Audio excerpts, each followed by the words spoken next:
In this video I'm going to show you how the resting potential is set up. So our aim is to explain why neurons have a resting potential usually in the range of -70 to -90 millivolts. And we need to explain that in terms of the ions and the properties of membranes. So we'll start off then with a hypothetical situation in which we've got a cell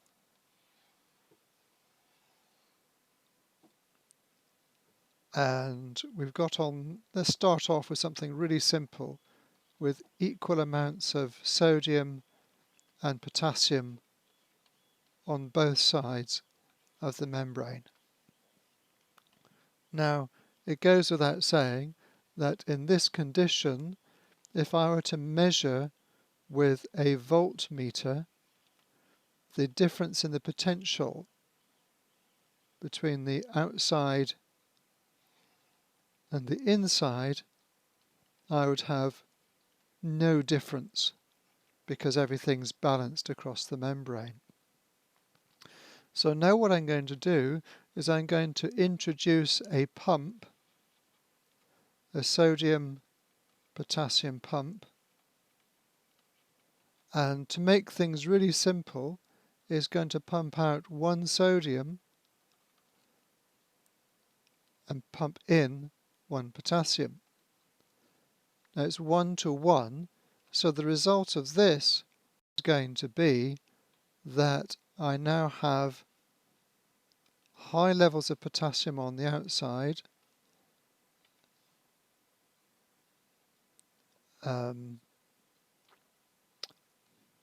so let's just change this slightly.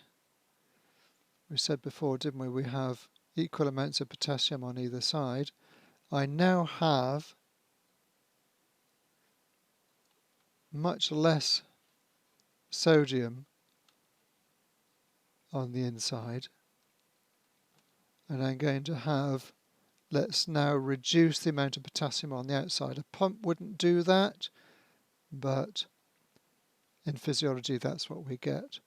So now we've got this situation where we've been exchanging sodium potassium 1 for 1, and so we still have now no difference in the distribution of charge.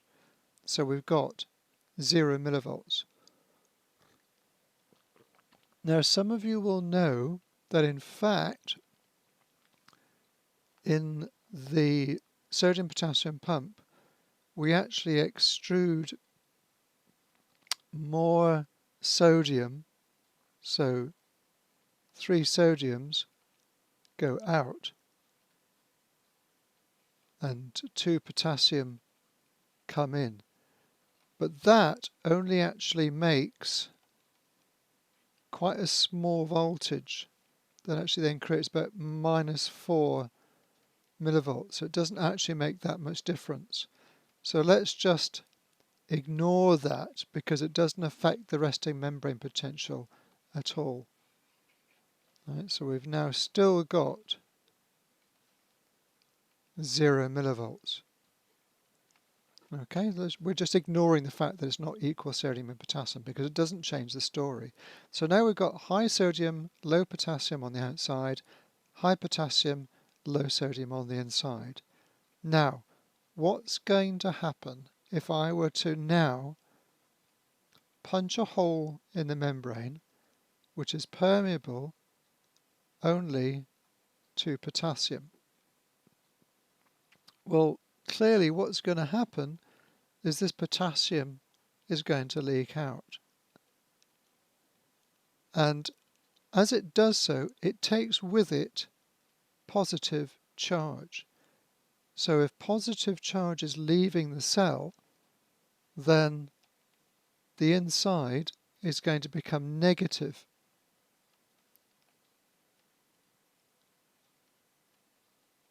Right, we're not going to think about the amount at the moment, so it's becoming negative. Let's give it a number. Let's say it gets down to -20 millivolts, just to start off with. Think about what forces are acting on the potassium ions. So we've got outward, we've got concentration. But we've also got now an inward force, which is the voltage. So we've got concentration pushing it out and voltage pushing it back in. But of course, as more and more potassium leaves, this voltage becomes more and more negative. Minus 40, minus 50. As more and more potassium ions leave, it gets more and more negative. So whereas when we started off, concentration effect was big and the voltage effect was small, gradually this voltage gets bigger and bigger until eventually it exactly matches the concentration gradient. So now you've got the two forces equal and opposite, we have an equilibrium. And that happens at about minus 70 millivolts, usually a bit more.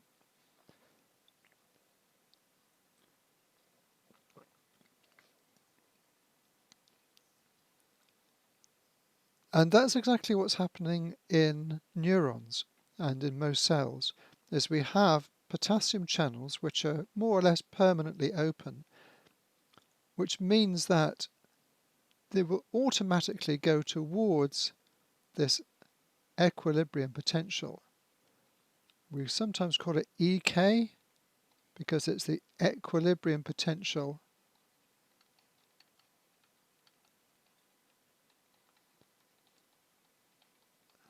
for potassium.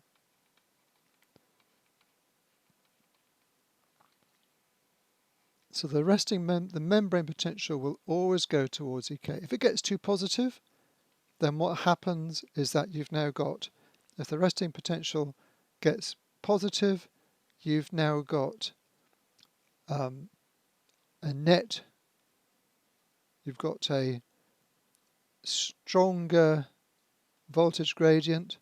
So now the voltage gradient wins out over concentration, and so potassium flows back in, and that will always restore it back to the equilibrium potential.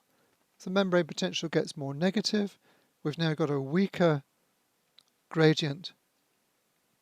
So we then, that's right, if it's more negative, we've got a stronger gradient pulling the potassium ions in, and so we'll restore equilibrium.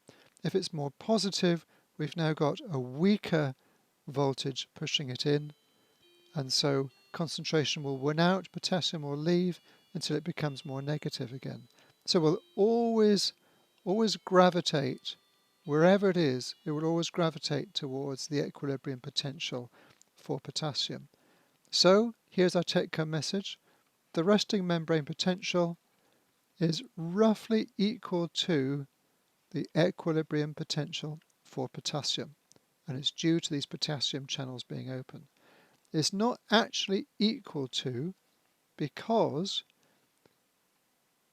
there is a small amount of sodium leakage as well, but it's only very small, and there are other ions involved as well.